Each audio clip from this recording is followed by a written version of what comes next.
Afternoon आप सभी तमाम विद्यालय के विद्यार्थियों साथ ही साथ शिक्षक बंधुओं को मेरा यूट्यूब प्लेटफॉर्म पर हार्दिक स्वागत है। आज जो ना बच्चों हम लोग चर्चा करेंगे कि हमारे मेंटल फिटनेस की इम्पोर्टेंस क्या है, मानसिक जो हम स्वस्थ किस तरह से रह सकते हैं, और उसी पर यह हमारे आज का कार्यक्रम चल रहा है। ये अभी जो स्वास्थ्य पखवाड़ा चल रहा है और उसी पखवाड़ा के अंतर्गत ये हमारा टॉपिक है और स्पेशल टॉपिक है। तो बच्चे थोड़ा सा ध्यान बनाए रखेंगे कि किस तरह से हम अपने आप को मेंटली फिट रख सकते हैं, और उन्हीं के मद्देनज़र कुछ चुनिंदा बातों को यहाँ पर चर्चा करेंगे हमारे शंकर सर जी के द्वारा, और हम सभी इसे अपने विद्यालय के सभी बच्चों तक पहुंचाने की कोशिश करेंगे। साथ ही साथ अपने समुदाय से जुड़े लोगों को, अपने परिवेश से जुड़े लोगों को, ठीक है, कि सभी को इसकी लाभ, गुण और उपयोगिता मिलनी चाहिए कि मानसिक स्वस्थता को हम किस तरह से बरकरार रख सकते हैं, जिससे कि हमारे विद्या अर्जन या विद्या अध्ययन करने में हमें सहूलियत होगी। आज के वर्तमान दौर में हम सभी लोग किसी न किसी तरह से एक मेंटली अनफिट या अनहेल्दी फील करते हैं। तो ऐसा क्यों होता है, उसके कारण क्या है, और उन सब चीज़ों से हम किस तरह से खुद को निजात पा सकते हैं, उसी के बारे में हमारे शंकराचार्य सर जी कुछ बातें रखेंगे और बताएंगे। तो इसको ध्यानपूर्वक हम सभी सुनेंगे, और जो बुलेट पॉइंट होगा उसे आप अपने कॉपी में जो है ना राइट डाउन करते जाएंगे बच्चे, ठीक है। Good afternoon. जैसा कि हेल्थ अवेयरनेस क्लासेस के अंतर्गत आज का हम लोग का टॉपिक है मानसिक स्वास्थ्य, और ये मानसिक स्वास्थ्य हमारे जीवन में बहुत अहम इम्पोर्टेंट है। कारण कि आज के दिनचर्या में मानसिक रूप से, शारीरिक रूप से, बौद्धिक रूप से स्वस्थ रहना अति आवश्यक है। तभी हमारे पूरे शरीर का ग्रोथ होगा और हम लोग कोई भी काम को अच्छे ढंग से कर पाएंगे, अपने जीवन को नए आयाम तक पहुंचा पाएंगे।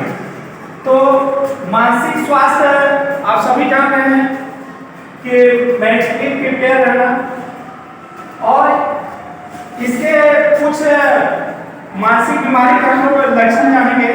जो 5 महत्वपूर्ण लक्षण है उसमें पहला है, क्या है बच्चों? हर समय उदास महसूस करना। जो व्यक्ति अपने जीवन में किसी बात लेकर के वो परेशान है, तो आप देखते होंगे अपने सहपाठियों को कि वो क्लास में उदास कहीं किनारे बैठा होगा, है ना। तो ये पहचानने के लक्षण है कि उसकी मानसिक जो वो ठीक नहीं है, मानसिक स्वास्थ्य ठीक नहीं है। दूसरा है बहुत चिंता, बहुत अत्यधिक उसको चिंता सताई जाती है, किसी बात लेकर के वो परेशान है अपने जीवन में। तीसरा है, क्या है बच्चों? भय होना, यानी किसी ऐसे दुर्घटना को वो अपने जहन में देख लिया है जो कि उसके दिलो दिमाग में वो घर कर रहा है, वो उस चीज को भूल नहीं पा रहा है, कोई एक्सीडेंटल है। चौथा है समाज और परिवार दोस्तों से दूर रहना। वो क्या होगा कि मानसिक जो अस्वस्थ व्यक्ति रहेगा वो क्या होगा कि अपने समाज का मतलब है कि कुछ अपने घर के आसपास पड़ोसी से उसका संबंध अच्छा नहीं होगा, परिवार के लोगों से कटा हुआ रहेगा, कहीं किनारे रहेगा, अपने दोस्तों से कुछ भी बातों को वो शेयर नहीं करेगा, उदास अकेले बैठा रहेगा। और 5वां है शरीर में थकान, और ऊर्जा की कमी। ये बहुत जरूरी है। आप सभी देखते होंगे कि अगर हम लोग खुश रहते हैं तो हमें हर चीज अच्छा करने का ऊर्जा आती है, और अगर हम मेंटली अगर अस्वस्थ हैं तो कोई काम करते हैं या पढ़ाई करते हैं तो उसमें भी मन लगेगा नहीं लगेगा। तो ये है कि हर समय उदास महसूस करना। तो इसका क्या है कि वो बच्चा क्या करेगा, किनारे कहीं बैठा हुआ रहेगा, उसको हम लोग मोटिवेट करना है कि क्या उसके जीवन में परेशानी है, क्या दिक्कत है, उसकी कठिनाई को दूर करना है। उस बच्चे को अगर बहुत चिंता हो रही तो किस बात की चिंता है ना, कि वो स्कूल नहीं आ पा रहा है इसकी चिंता है, या पढ़ाई कर रहा है उसको समझ नहीं आ रहा है इसकी चिंता है, या तो फिर क्या है कि वो एकेडमिक ईयर के बारे में अपना जो एग्जाम होने वाला है उसमें अच्छा नहीं कर रहा है उस बात की चिंता है, या पेरेंट्स की चिंता है। और भय होना भी कहीं ना कहीं आज के पढ़ाई में देखो बिल्कुल ट्रेंडी हो गई है ना। कोई किसी से भय नहीं है कि छड़ी से मार पड़नी है या कुछ होना है, तो किसी चीज का भय मुक्त वातावरण में आज शिक्षा दी जा रही है, तो वो भी है। और चौथा कि समाज परिवारों से वो क्या हो जाएगा, पूरा दूर चला जाएगा। जिसका मानसिक अस्वस्थ रहेगा, जो व्यक्ति बीमारी को उसको पकड़ लेगा कि वो क्या है, समाज से किसी भी चीज को समाज से जुड़ेगा नहीं, वो क्या है किनारे रहेगा। और परिवार से, परिवार के अपने पिताजी से, भाई से, बहन से, या किसी भी लोगों से वो क्या है, अपने आप को अलगाव रखने का कटाव करेगा। और दोस्तों से दूर रहना, हम आप सभी जानते हैं कि एक दोस्त ही होता है जो हम किसी भी बात को शेयर करते हैं, वो उसकी कॉन्फिडेंस लेवल को बढ़ाते हैं, कहीं वो इवेंट में भाग ले रहा है या पढ़ाई में अव्वल आ रहा है, तो हमें उसको क्या है, प्रोत्साहित करना चाहिए, उसकी कॉन्फिडेंस क्या बढ़ाना चाहिए। अगर कहीं कोई दिक्कत है तो उसको किसी परेशानी है तो उसको भी दूर करना है।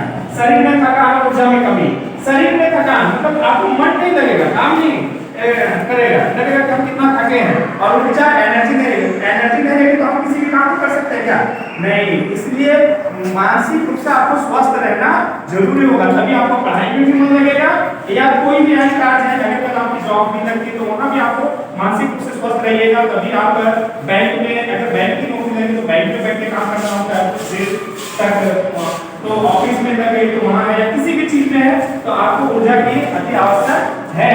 तो इसलिए मानसिक रूप से स्वस्थ रहना ये जरूरी है। और फिर मानसिक रूप से अगर स्वस्थ रहेंगे तो क्या होगा, आपको हर एक काम करने में मन लगेगा, और पढ़ाई में भी मन लगेगा, अगर खेल कूद करते हैं तो भी मन लगेगा।